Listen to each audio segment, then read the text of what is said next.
नमस्कार साथियों। आज हम चर्चा करेंगे अनुच्छेद 17 के बारे में। जो हमारा मूल अधिकार है अनुच्छेद 17 है, उसके बारे में हम चर्चा करेंगे कि अनुच्छेद 17 में किस चीज का प्रावधान किया गया है। अनुच्छेद 17 में छुआछूत का प्रावधान है, इसको बोलते हैं अस्पृश्यता। छुआछूत को क्या बोलते हैं? अस्पृश्यता।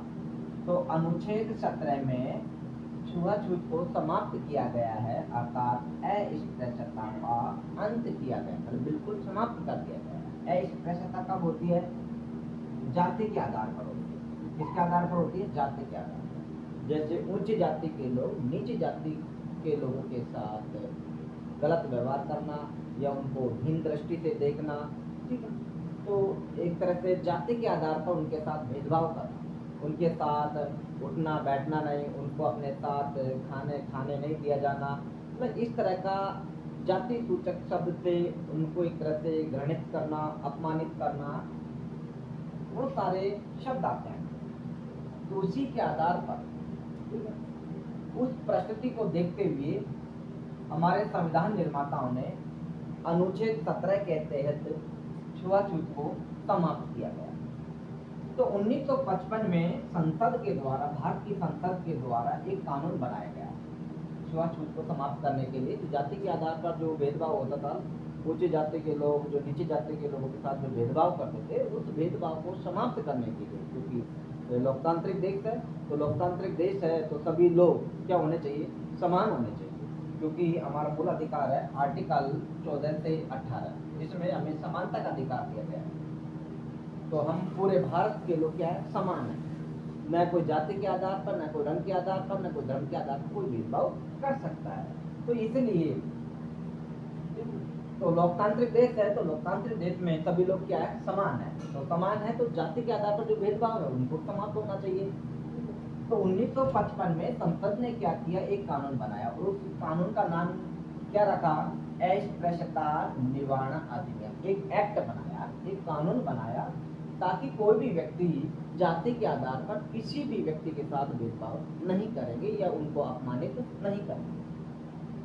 तो 1955 में अस्पृश्यता निवारण अधिनियम बनाया गया, जिसमें 1976 में संशोधन किया गया, और संशोधन करके जो अस्पृश्यता निवारण अधिनियम बनाया गया था, इसमें संशोधन करके इसका नाम परिवर्तन करके थोड़ा सा इसको स्ट्रिक्ट बना दिया गया, थोड़ा सा कठोर बना दिया गया, ताकि लोग जाति के आधार पर जो थोड़ा बहुत भेदभाव कर रहे हैं कानून बनने के बावजूद भी, तो उसमें थोड़ा सा स्ट्रिक्टली बना दिए उस प्रावधान को। तो उसका नाम रख दिया गया नागरिक सिविल अधिकार संरक्षण अधिनियम। नागरिक सिविल अधिकार संरक्षण अधिनियम बना दिया गया 1976। ठीक है साथियों, 1976 का समय निकल गया। अब बात आ जाती है 1989।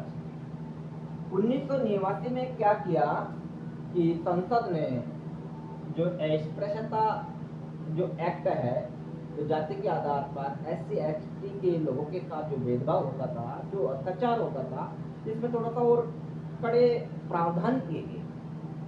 तो इस प्रावधान में क्या किए गए? 1989 में संसद के द्वारा SC ST अत्याचार निवारण अधिनियम बना दिया गया।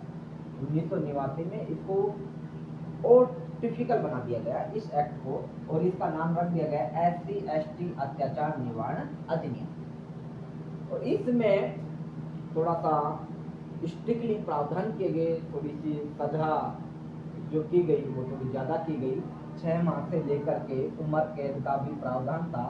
6 माह से, ठीक है, कम से कम 6 माह और ज्यादा से ज्यादा उम्र कैद भी हो सकती है अगर कोई व्यक्ति SC ST के लोगों के साथ अत्याचार करता है, उनको अपमानित करता है, उनके साथ भेदभाव करता है। तो इस तरह से उन लोगों को, SC ST के लोगों को अपमानित करने पर, जो अपमानित करता है व्यक्ति, उसको 6 माह से लेकर के उम्र कैद तक की सजा हो सकती है। तो इस बात को लेकर के देश में खलबली मची लोगों के अंदर। जो SC ST के लोग हैं उनके अंदर तो खलबली मचेगी नहीं, क्योंकि वो तो चाहते हैं कि हमारे साथ आने वाले समय में कोई भी ऊंची जाति के व्यक्ति या अन्य कोई व्यक्ति जो SC ST का नहीं है, वो हमारे साथ कम से कम अत्याचार तो नहीं करेगा। तो जो SC/ST के लोग नहीं थे, उन लोगों में खलबली मची और एक व्यक्ति आए 2018 में, उसका नाम था SK महाजन। इन्होंने एक पिटीशन दायर की सुप्रीम कोर्ट में 2018 में। SK महाजन बनाम भारत सरकार ने इस एक्ट में संशोधन करने की बात कही कि आप कुछ भी करो लेकिन इसमें संशोधन होना चाहिए, ठीक है। इतना इसको स्ट्रिक्टली भी मत बनाइए ताकि SC/ST के लोग अन्य जो कैटेगरी के हैं लोग हैं जिनके ऊपर ये मुकदमा दायर कर सकते हैं, जैसे जनरल व्यक्ति का कोई व्यक्ति है, जैसे रामकेश नाम का व्यक्ति SC कैटेगरी में आता है और लोकेश नाम का व्यक्ति ये जनरल कैटेगरी में आता है। और रामकेश है वो अपनी रंजिश निकालता है किसके साथ? लोकेश के साथ, ठीक है। तो रंजिश निकालने के लिए व्यक्ति किसी भी हद तक जा सकता है। तो रामकेश क्या करता है, अपने जो SC एक्ट बना हुआ है इसका फायदा उठाता है लोकेश के ऊपर, और लोकेश के ऊपर क्योंकि जनरल कैटेगरी का है तो इसके ऊपर ये SC/ST एक्ट मुकदमा दायर कर देता है। क्योंकि ये SC कैटेगरी का तो ये इसके ऊपर मुकदमा दायर कर देता है कि मैं लोकेश के घर गया पैसे मांगने के लिए, क्योंकि इसने मुझे मुझसे कुछ काम करवाया था, पैसे उसने टाइम पर मुझे पैसे दिए नहीं, तो मैं इसके घर पर पैसे लेने के लिए गया तो इसने मुझे जाति शब्द से मुझे घृणित किया, अपमानित किया, ठीक है।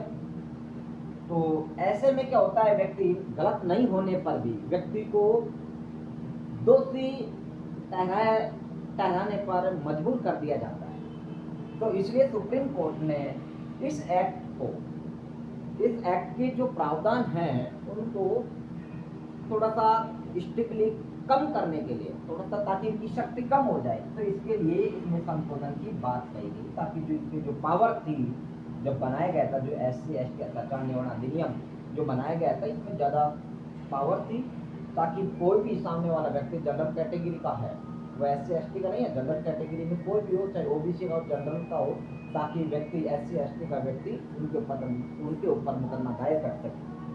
तो इसके ऊपर जो इसकी जो शक्ति थी इसको कम किया गया, इसमें संशोधन की बात कही गई कि भाई इसकी जो शक्ति है, इसकी जो पावर है, ताकि इसको कम किया जाए ताकि लोग एक अपनी शक्ति का दुरुपयोग न कर सके, अर्थात SC/ST के लोग अपने एक्ट का फायदा न उठा सके। तो ठीक है साथियों, आज हमने आर्टिकल 17 के बारे में पढ़ा, और आर्टिकल जो 17 है, ठीक है, ये भारत के लोगों को मूल अधिकार प्रदान करता है, और ये हमारा मूल अधिकार है क्योंकि कोई भी व्यक्ति किसी भी जाति के लोगों के साथ भेदभाव नहीं करेगा। कोई भी व्यक्ति किसी भी जाति के व्यक्ति के साथ भेदभाव नहीं कर सकता। अगर कोई व्यक्ति ऐसा करता हुआ पाया जाता, भेदभाव करता हुआ पाया जाता है, तो उसको इस एक्ट के तहत, ठीक है, जुर्माना भुगतना पड़ेगा। ठीक है साथियों, मैं आपसे उम्मीद करता हूँ कि वीडियो आपको बहुत पसंद आएगी। अगर वीडियो आपको पसंद आए तो वीडियो को लाइक करें, चैनल को सब्सक्राइब करें। जय हिंद साथियों, आगे एपिसोड में मिलते हैं। ठीक है साथियों।